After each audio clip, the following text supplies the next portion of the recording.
হীৰা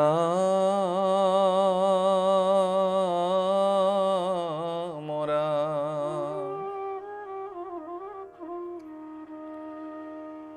গোপগণে গোয়া পাছে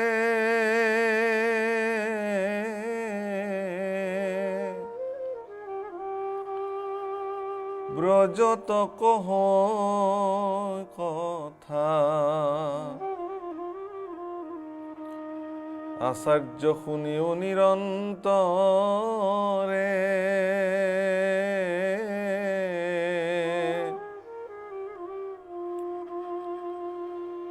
ও আখিলয় সুৰগুত মাৰিয়া মুস্থিৰ চুত তাৰ প্ৰাণ লৈলা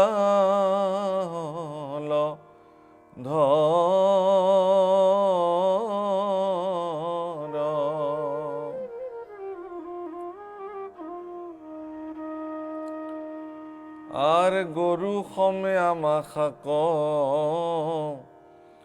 বন জুই বেঢ়িলে ক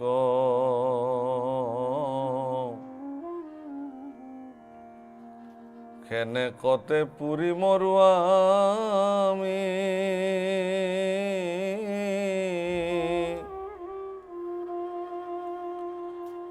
আৰ অগ্নি কপিলন্ত মুখে তাৰি আয়া নীলা সুখে আমা খাক আজি কৃষ্ণ স্বামী।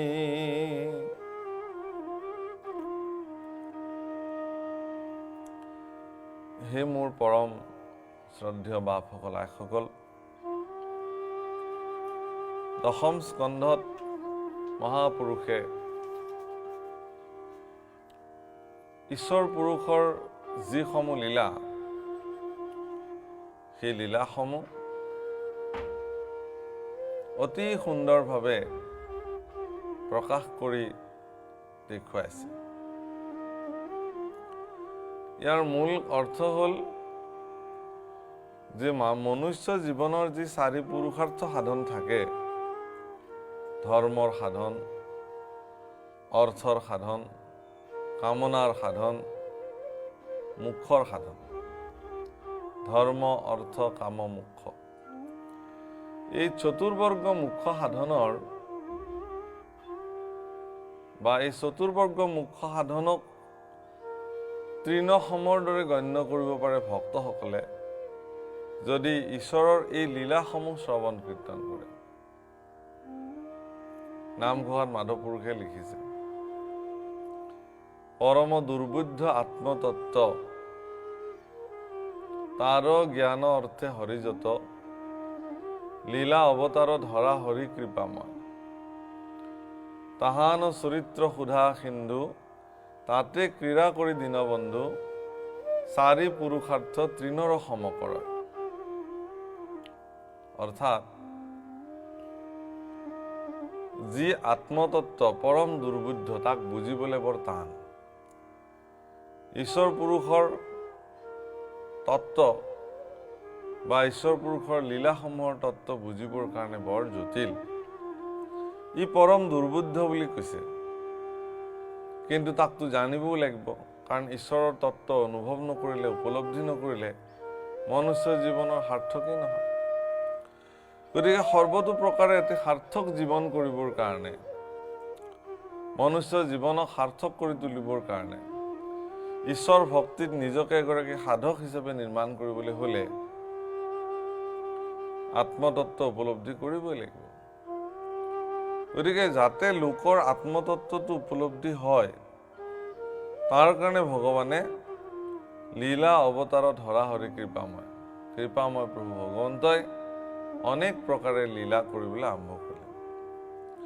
তাহান চৰিত্ৰ সুধা সিন্ধু, ভগৱান কৃষ্ণৰ চৰিত্ৰ অমৃত মহাসমুদ্ৰত যিসকল ভক্তই অৱগাহন কৰিলে, স্নান পান আচমন কৰিলে, স্নানিলে পৰম আনন্দেৰে চাৰি পুৰুষাৰ্থ তৃণৰ সম কৰে। আমাৰ যিবিলাক পৰমাৰ্থ সাধন আছে, পুৰুষাৰ্থ সাধন আছে, সেই পুৰুষাৰ্থ সাধনসমূহ তেওঁলোকৰ কাৰণে তৃণসম তেওঁলোকে গণ্য কৰিব। কাৰণ ঈশ্বৰৰ লীলা সমুদ্ৰত অৱগাহন কৰাটো পুৰুষাৰ্থ সাধনতকৈও উচ্চস্তৰীয় এটি কৰ্ম। কথাখিনি সহজভাৱে বুজিবলৈ এনেকুৱা যে ঈশ্বৰ পুৰুষক প্ৰাপ্তিৰ কাৰণে কিমান জটিল সাধনা আপুনি কৰিব পাৰে,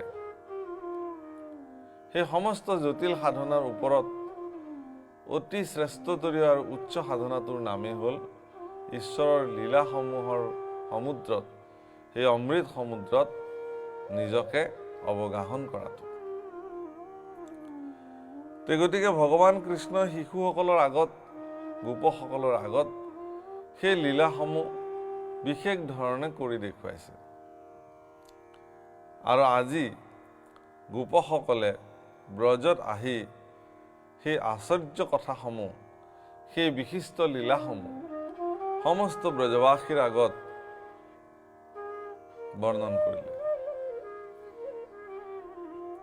অকল কৃষ্ণ পুৰুষৰে নহয়, বলোৰামৰো লীলাসমূহ ব্ৰজৰ সমস্ত গোপসকলে ব্ৰজৰ প্ৰজাসকলৰ প্ৰতি নিবেদন কৰিছে।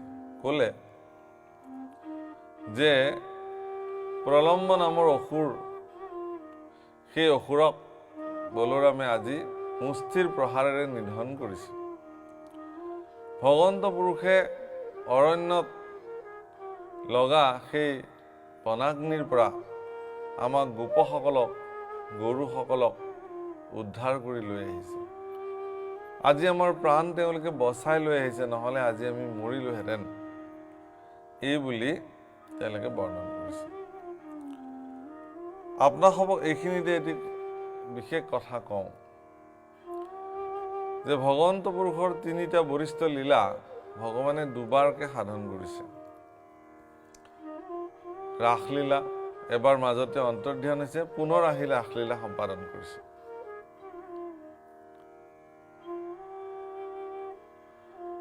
মুখ মেলি গৰ্ভৰ ভিতৰতে 14 ব্ৰহ্মাণ্ড দেখুওৱা এই লীলাও ভগৱানে দুবাৰ কৰিছে।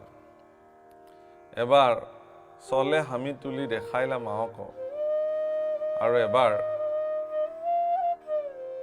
কিয় মাটি খালি বুলি সুধন্ত গোৱালি, নখাও বুলিয়া বেন্ত বাইলা বনমালী।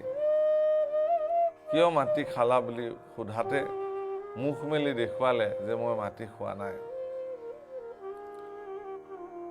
গতিকে এই ধৰণে দুবাৰ মুখমণ্ডল মেলি মুখৰ ভিতৰতে, মুখ গহ্বৰৰ ভিতৰতে থকা 14খন ব্ৰহ্মাণ্ডৰ প্ৰদৰ্শন ঈশ্বৰ পুৰুষে এবাৰ এবাৰকে দুবাৰ যশোদাৰ আগত কৰিছে। আৰু এই বনাগ্নি পান, ইয়াৰ আগতো কালী দমনৰ পিছতেই কালীৰ হ্ৰদৰ তীৰত থকা প্ৰচণ্ড বহনীৰ বনাগ্নি পান ভগৱানে নিজ মুখে কৰিছে। আৰু আজিও গোধন আৰু গোপসকলক ৰক্ষা কৰিবৰ কাৰণে আজিও তেনেকুৱা দাবানল সদৃশ বনাগ্নিক প্ৰভু ভগৱন্তই নিজ মুখে পান কৰিছে আৰু তেওঁলোকক উদ্ধাৰ কৰিছে। আৰু এই কথা গোপ শিশুসকলে আহি সমস্ত ব্ৰজত কৈছে যে আজি আমাক কৃষ্ণ স্বামীয়ে বচাই লৈ আহিছে।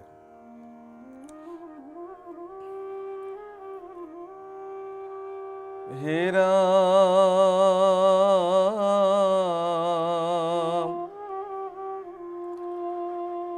ও জানিলে ক কৃষ্ণ ৰাম, মানুষ অনুহন্ত নিস্তে। ও দেৱত উত্তম দুয়োজন,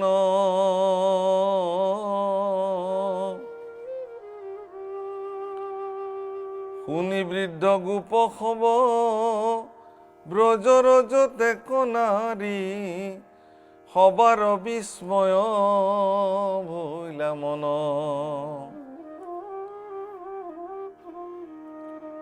এনেধৰণৰ বিস্ময়যুক্ত কথা শুনাৰ পিছত ব্ৰজৰ সমস্ত নৰনাৰী আশ্চৰ্য হৈ গ'ল। বাপৰে, কি ডাঙৰ কথা! আচৰিত হোৱাৰ পাল তেওঁলোকৰ কাৰণে যে এই সৰু সৰু ল'ৰাকেইটাই প্ৰকাণ্ড পৰ্বত সম শৰীৰ অসুৰক মুষ্টিৰ প্ৰহাৰেৰে হত্যা কৰিছে, বধ কৰিছে।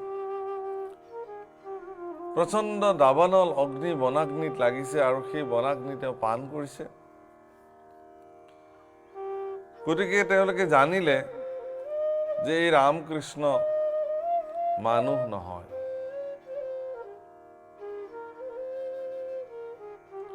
এওঁলোক দুজন উত্তম দেৱতা।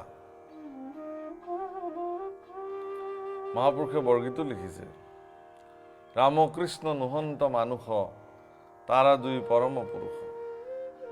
গতিকে ৰামকৃষ্ণ, বলৰাম আৰু কৃষ্ণ মানুহ নহয়, তাৰা সব পৰম পুৰুষ। আজি ব্ৰজৰ সমস্ত লোকসকলে এই কথা অনুভৱ কৰিছে। ৰাতি মহা প্ৰেম ভাৱে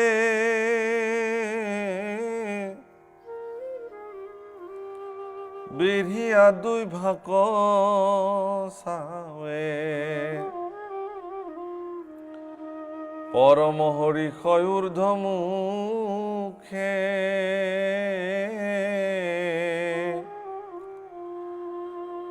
আৰ হিমতে ৰাম হৰি লোকৰ আনন্দ কৰি ব্ৰজত বঞ্চিলা মহাসুখে। তেওঁলোকৰ পৰাক্ৰম আৰু বিজয় গাথা শিশুসকলে যেতিয়া ব্ৰজধামত কৈছে, এই কথা শুনাৰ পিছত সমস্ত ব্ৰজবাসীয়ে তেওঁলোকক বেঢ়ি বেঢ়ি তেওঁলোকৰ মুখৰ ফালে নিৰীক্ষণ কৰি চাইছে।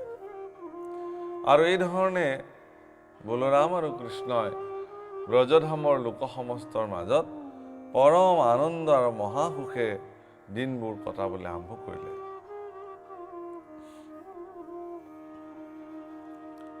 হে ৰাম,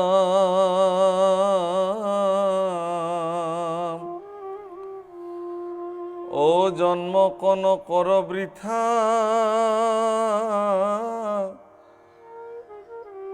শুনা নিৰন্তৰ কথা, কেশৱৰ চৰিত্ৰ অমৃত,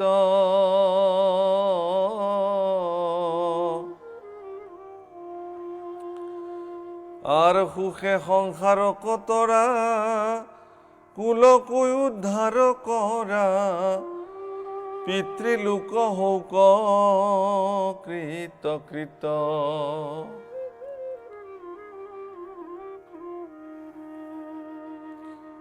গতিকে জন্মক বৃথা নকৰি নিৰন্তৰ এই কেশৱৰ অমৃত মন্থন, অমৃত কথা, সেই অমৃত সাগৰত অৱগাহন কৰিব লাগে, এই কথা শুনিব লাগে আৰু সংসাৰ সাগৰ তৰি যাব লাগে।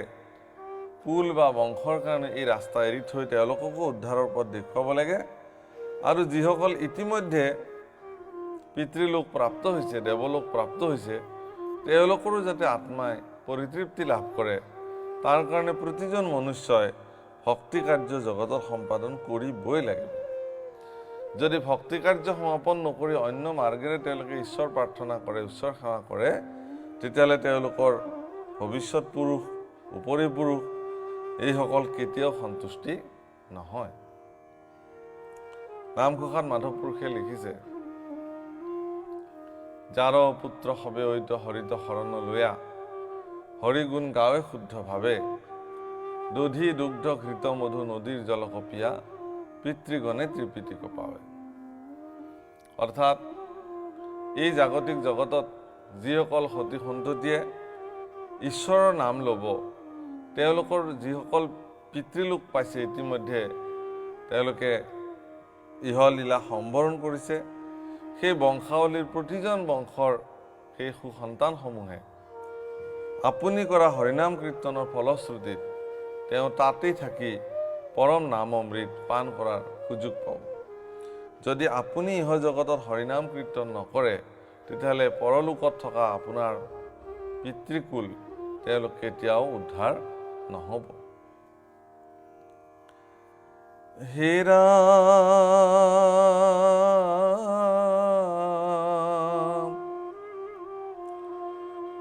ও যেতিক্ষণে পুত্ৰে ঐত হৰি তভ কোটি কৰ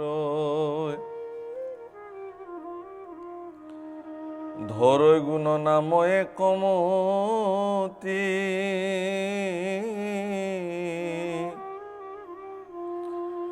আৰ চিৰকাল নৰকত আশয় পৰি পিতৃযত তাবক্ষণে হইবে স্বৰ্গগতি।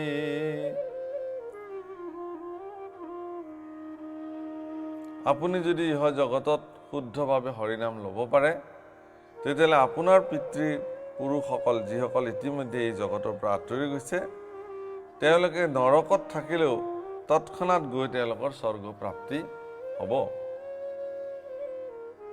এই কথা প্ৰহ্লাদ চৰিত্ৰত অত্যন্ত সুন্দৰভাৱে বৰ্ণন হৈছে। যেতিয়া প্ৰচণ্ড নৰসিংহ ৰূপ ধৰি হিৰণ্যকশিপুক বধ কৰিলে, বধ কৰাৰ পিছতো ভগৱান শান্ত হোৱা নাই। কেলে? যে তেওঁৰ এগৰাকী প্ৰপন্ন ভকতক এইজন হিৰণ্যকশিপুৱে অনেক প্ৰকাৰৰ শাস্তি প্ৰদান কৰিছে। অগ্নিত পেলাই দিছে, সৰ্পৰ মুখত দিছে, সাগৰত পেলাই দিছে, প্ৰচণ্ড শাস্তি প্ৰদান কৰিছে। এজন ভক্তক কৰা এই শাস্তি ভগৱানে সহ্য কৰিব নোৱাৰি ভক্তৰ বাক্যক সত্য ৰাখিবৰ কাৰণে পুনৰ তেওঁ নৰসিংহ ৰূপে অৱতাৰ লৈছে আৰু হিৰণ্যকশিপুক বধ কৰিছে। হিৰণ্যকশিপুক বধ কৰাৰ পিছত নৰসিংহ অৱতাৰে প্ৰচণ্ডভাৱে চিঞৰি থাকিবলৈ ধৰিলে। এই দৃশ্য দেখি সমগ্ৰ দেৱতাসকল ভয়াৰ্ত হ'ল। তেওঁলোকে ভাবিলে যে যদি হিৰণ্যকশিপুক বধ কৰাৰ পিছতো যদি এই নৰসিংহৰো প্ৰভু ভগৱানে সম্বৰণ নকৰে তেতিয়াহ'লে তেওঁ কাক ক'ত কিমান আঘাত কৰে তাৰ কোনো ঠিক নাই। আৰু হয়তো আমি দেৱতাসকলে যি দোষ কৰি আছোঁ সৰ্বদা আমাৰ ওচৰলৈকেও তেওঁ আহিব পাৰে।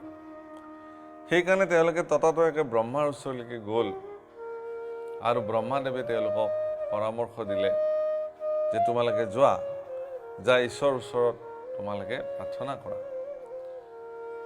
কিন্তু দেৱতাসকলে নৰসিংহৰূপী ভগৱানৰ ওচৰত যাবলৈ সাহস নকৰিলে। লক্ষ্মীও কিছুদূৰ গৈ তেওঁ উভতি আহি ব্ৰহ্মাক ক'লে যে সেইজন মোৰ স্বামী হ'বই নোৱাৰে, কাৰণ মোৰ স্বামীক মই তেনেকুৱা দৃষ্টিৰে কেতিয়াও দেখা নাই। পৰম সুন্দৰ, কিন্তু এইটোতো দেখিছোঁ একেবাৰে আধা সিংহ আধা মানুহ, গতিকে এই ৰূপেৰে মই মোৰ স্বামীক বৰণ কৰিব নোৱাৰোঁ। তেতিয়া ব্ৰহ্মাই আজ্ঞা কৰিলে প্ৰহ্লাদক, আৰু ব্ৰহ্মাৰ আজ্ঞা পাই প্ৰহ্লাদে ধীৰে ধীৰে ভগৱানৰ ওচৰলৈ চলি গ'ল আৰু সেই ভগৱান নৰসিংহৰ ওচৰত প্ৰহ্লাদে স্তুতি কৰিলে। প্ৰহ্লাদৰ স্তুতিত নৰসিংহ অত্যন্ত সন্তুষ্টি হ'ল, হৈ তেওঁক বৰ দিব খুজিলে। কিন্তু প্ৰহ্লাদে একো বৰ নালাগে বুলি ক'লে। জানো প্ৰভু পৰীক্ষা আমাক সিহেতু বুলিলে হেনবা, তুমি আমাক পৰীক্ষা ল'বলৈ আহিছা, সেইকাৰণে এই কথা কৈছা। কিন্তু ঈশ্বৰ পুৰুষে ক'লে নহয় বাচা, মই যদি কাৰোবাক সাক্ষাৎ দিওঁ তেতিয়াহ'লে মই তেওঁক তাৰ লগতে বৰো দিওঁ। গতিকে তোমাক মই আজি সাক্ষাৎ কৰিলোঁ, তোমাক মই দেখুৱালোঁ মোৰ স্বৰূপ, গতিকে তোমাকো মই বৰ দি থৈ যাম। ইতিমধ্যে তোমাৰ প্ৰাৰ্থনাত মই সন্তুষ্টি লাভ কৰিছোঁ। তেতিয়া প্ৰহ্লাদে কৈছিলে যে যিহেতু তুমি মোক কিবা দিব খুজিছা তেতিয়াহ'লে তুমি মোক দিব পাৰা। কি দিব পাৰা? তোমাকো নিন্দিলে পিতৃ মূৰ, সিজিল পাতেক মহাঘূৰ, তাতহন্তে পিতৃ নিস্তাৰোক, এতেকো প্ৰসাদ দিয় মোক। তোমাক মোৰ পিতৃয়ে অনেক নিন্দা কৰিছে, গতিকে মোৰ পিতৃৰ যাতে সদ্গতি হয় সেইটো তোমাৰ পৰা প্ৰাৰ্থনা বিচাৰিলোঁ। কিন্তু এই প্ৰাৰ্থনা শুনাৰ পিছত ভগৱানে প্ৰহ্লাদক কৈছিল যে তই সম বিষ্ণু ভক্ত পুত্ৰ ভৈলি যাৰ, 21 পুৰুষক লাগি উদ্ধাৰিলি তাৰ। তোৰ নিচিনা বিষ্ণু পুৰুষ বা তোৰ দৰে বৈষ্ণৱ পুৰুষ কাৰোবাৰ যদি বংশত এবাৰ জন্ম হয় তেওঁৰ 21 পুৰুষ ইতিমধ্যে উদ্ধাৰ হৈ যায়। 21 পুৰুষ মানে মাতৃকুলৰ 7 পুৰুষ, পিতৃকুলৰ 14 পুৰুষ, সৰ্বমুঠি 21 পুৰুষ উদ্ধাৰ হৈ যায়। গতিকে 21 পুৰুষ উদ্ধাৰ হ'ব পাৰে এজন ভক্ত ঘৰত জন্ম হ'লে। গতিকে হে প্ৰহ্লাদ, তুমিতো ইতিমধ্যে তোমাৰ কাৰণে 21 পুৰুষ ইতিমধ্যে উদ্ধাৰ হ'বই, তুমি আৰু ইয়াৰ কাৰণে সুকীয়াকৈ মোক প্ৰাৰ্থনা কৰাৰ কোনো প্ৰয়োজন নাই। কথাখিনি এইকাৰণে কোৱা হ'ল যে ভগৱন্ত পুৰুষক সেৱা কৰাৰ মাধ্যমেৰে আমি যি পিতৃকুলৰ পিতৃপুৰুষসকলক উদ্ধাৰৰ কথা ভাবোঁ, ঈশ্বৰৰ নাম গুণানুকীৰ্তন কৰি ঈশ্বৰৰ ভক্তি সম্পন্ন হ'লে সেই ব্যক্তিবিলাকৰ পূৰ্ব যিবিলাক পিতৃপুৰুষ আছে সেইসকল নিজে নিজে উদ্ধাৰ পাব। আৰু ইয়াৰ জ্বলন্ত উদাহৰণ ভাগৱতত বিদ্যমান। প্ৰহ্লাদে বা ধ্ৰুৱই বা অন্যান্য ভক্তসকলে যি ধৰণে নিজৰ নিজৰ বংশ কুটুম্বক উদ্ধাৰ কৰিছে, ঠিক তেনেকৈ ভাগৱত শাস্ত্ৰটো এই কথা স্পষ্টভাৱে বৰ্ণন কৰি ক'লে যে চিৰকাল নৰকত পৰি আছৈ পিতৃযত, তাবকখনে হৈ স্বৰ্গগতি, জেতিকখনে পুত্ৰে ঐত হৰিত ভকতি কৰৈ, ধৰৈ গুণ নাম একমতি।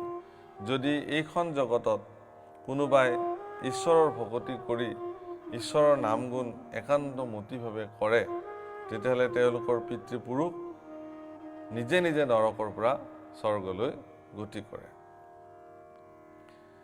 হে ৰাম ৰাম, দধি দুগ্ধ মধুধাৰা,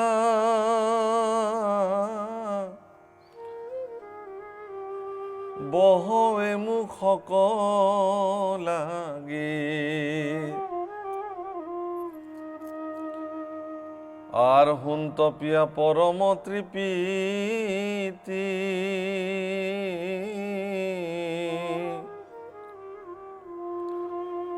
ও রঙ্গে বলকে বাহু তুলি, তরিলু তরিলু বুলি, স্বর্গ মধ্যে অনেক ইচিতে।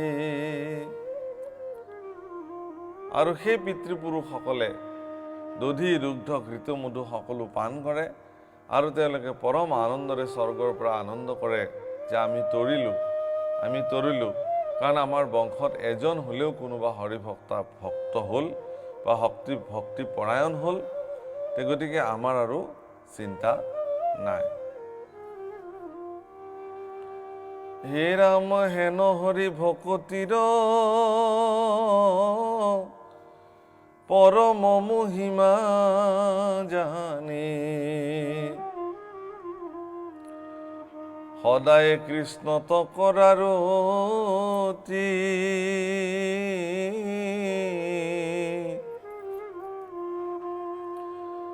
আৰ নেৰিবাহা হৰি নাম, ডাকি বোলা ৰাম ৰাম, পাপ মানে যাওক অধোগতি। গতিকে এইহেন হৰিনাম পৰম মহিমা ইয়াৰ জানি ঈশ্বৰৰ লীলাসমূহৰ পৰম সুধা অমৃত পান কৰাৰ পিছত সৰ্বদা মনুষ্যসকলে কৃষ্ণতে ৰতি হৈ থাকিব লাগে। নেৰিবাহা হৰিনাম, ডাকি বোলা ৰাম ৰাম, পাপ মানে যাওক অধোগতি। আমাৰ যিমান পাপ আছিল সকলো পাপ অধোগতি যাওক, সকলো পাপৰ পৰা মুক্ত হওক। আপোনালোকে একান্ত চিত্তে কৃষ্ণত ৰতি কৰি ভগৱান কৃষ্ণক ভজনা কৰক। হে ৰাম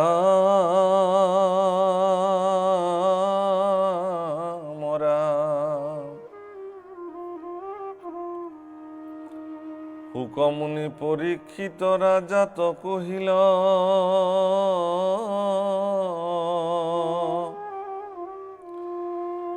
ও গ্রীষ্ম গলে ঋতু আখি বারিষা মিলিল,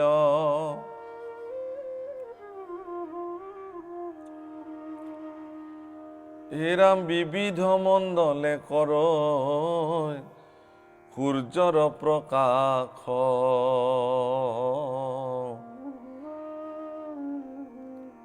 তারে রশ্মি সিকিমিকি দেখি আকাশ।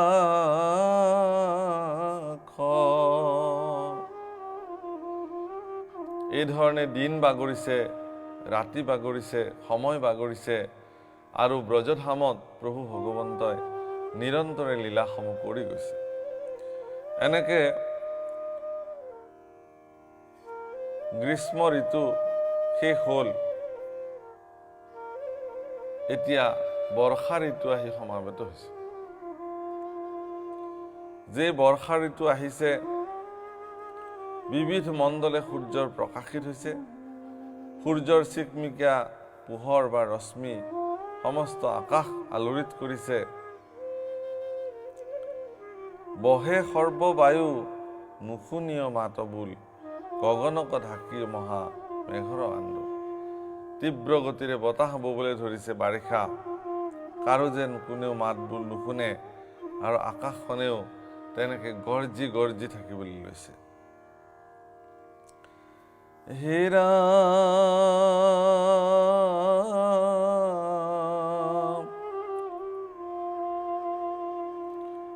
আৰ বহে সৰ্ববায়ু নুশুনিয় মাত বোল,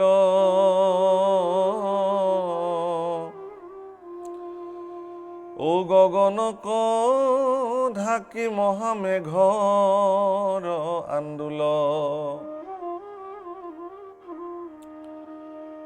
আৰ ঘনে ঘনে দেয়াতি বিজুলি চমক,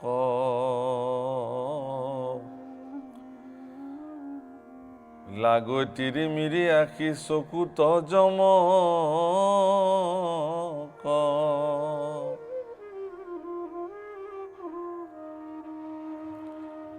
রাম নাকলীয় চন্দ্র সূর্য জ্যোতি তারা গণ,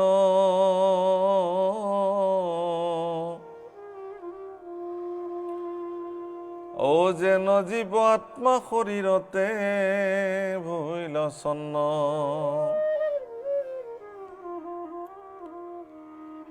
আর আঠমাস নীলে রশ্মি পৃথিবীর তত্ত্ব, দুনাই সূর্যেরি দেন্ত বারিষা কাল।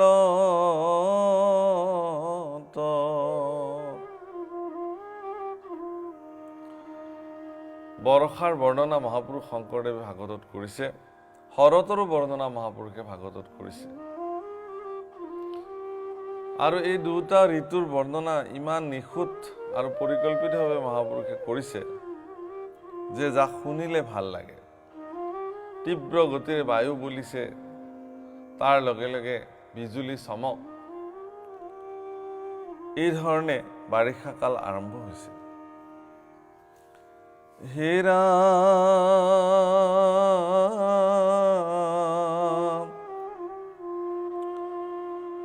আৰ বিদ্যুৎ সঞ্চাৰে ছন্দ বতাসে চঞ্চল,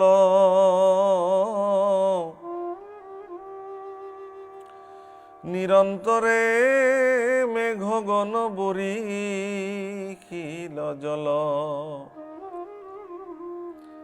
বিদ্যুৎ সঞ্চাৰে প্ৰবাহিত বতাহ আৰু ঘনে ঘনে বিজুলী চমক, তাৰ মাজে মাজে প্ৰচণ্ড বৰষুণেৰে বৰ্ষাকাল আৰম্ভ হ'ল।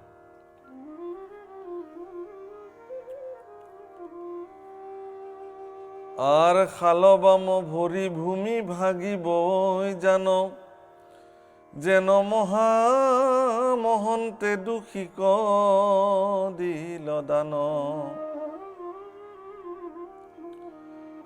ৰাম গ্ৰীষ্ম তয় আছিল শুখাই ৰৌদ্ৰ তাপ সহি, বাৰিষা কালত দুনাই পুষ্ট ভৈলা মোহি।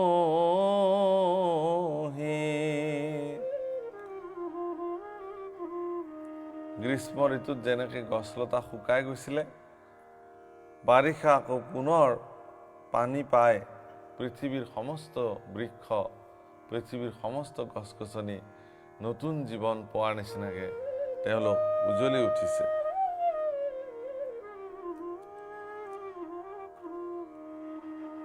আর তপয় উপবাসে দেহা আছিল শুকাই,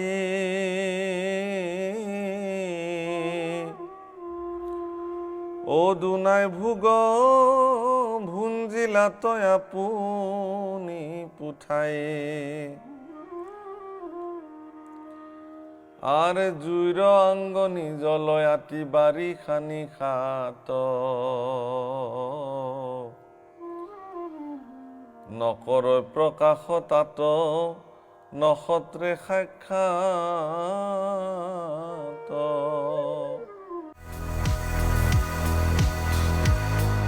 ক্যামেৰা ও ওয়াশিং মেশিন